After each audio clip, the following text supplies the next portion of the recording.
Waktu Tuhan pasti yang terbaik, walau kadang tak mudah.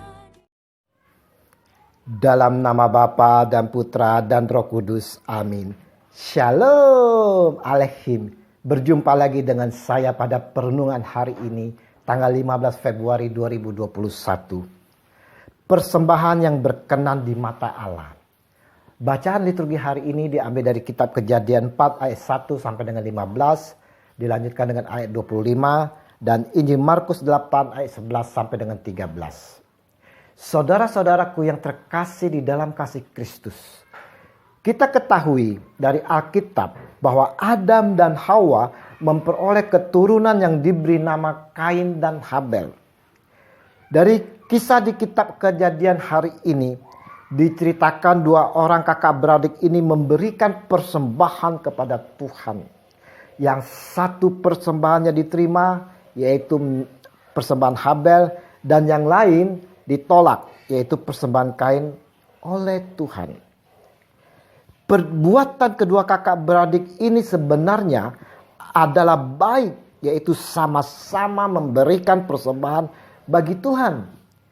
Namun akhir dari kisah ini begitu tragis sehingga berujung pada pembunuhan pertama. Mengapa korban persembahan Habel diindahkan Tuhan sedangkan Kain tidak? Kita melihat di sini saudara-saudara, adanya rasa iri dari pribadi Kain. Kain tak dapat menerima adiknya Habel persembahannya diterima Allah.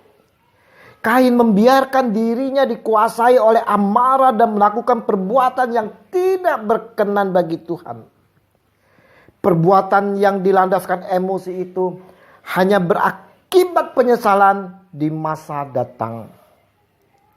Kita pun saudara-saudara sering seperti Kain, di mana iri melihat pelayanan-pelayanan orang lain maju.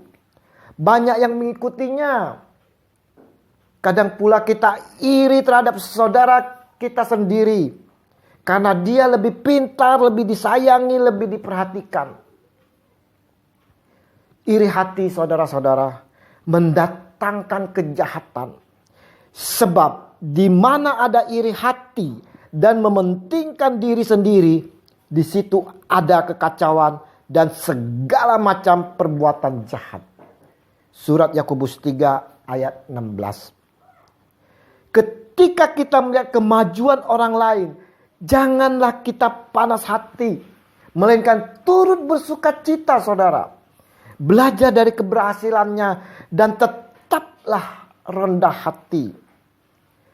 Memberi bagi Tuhan bukan berarti sebatas pada materi saja, namun memberi waktu kita, tenaga, pikiran dan sebagainya.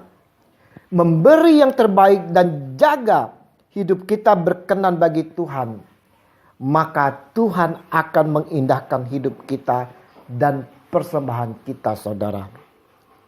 Kita dapat belajar dari Habel yang persembahannya berkenan di hadapan Allah. Yang pertama saudara-saudara, kalau kita perhatikan dari kitab Kejadian hari ini, Habel memberikan persembahan yang lebih baik. Surat Ibrani 11 ayat 4. Yang kedua saudara, Habel juga berkenan bagi Tuhan. Yang diindahkan Tuhan pertama adalah pribadi Habel. Kemudian persembahannya. Bukan hanya persembahan kita yang terbaik saudara. Namun terlebih dari itu Allah melihat pribadi-pribadi kita masing-masing. Apakah kita berkenan bagi Allah? Apakah pribadi kita berkenan di hadapannya?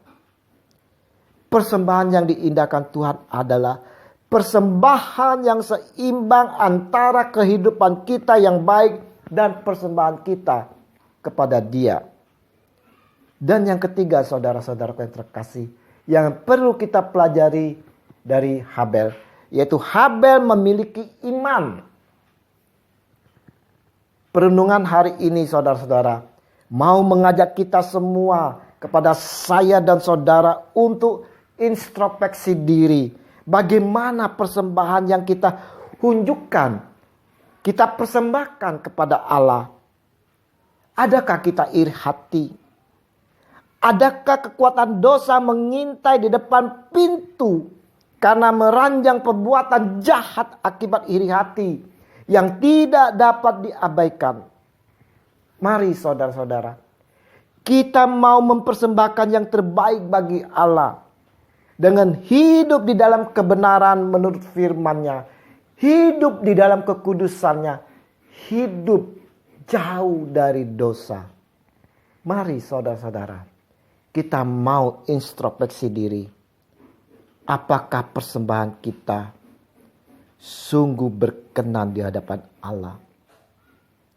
Apakah persembahan kita ini ada iming-iming tertentu? Kita mau introspeksi diri, saudara-saudara. Kasih Yesus Tuhan kita selalu menyertai di dalam setiap kehidupan kita, kini dan sepanjang segala masa. Amin. Dalam nama Bapa dan Putra dan Roh Kudus. Amin. Shalom.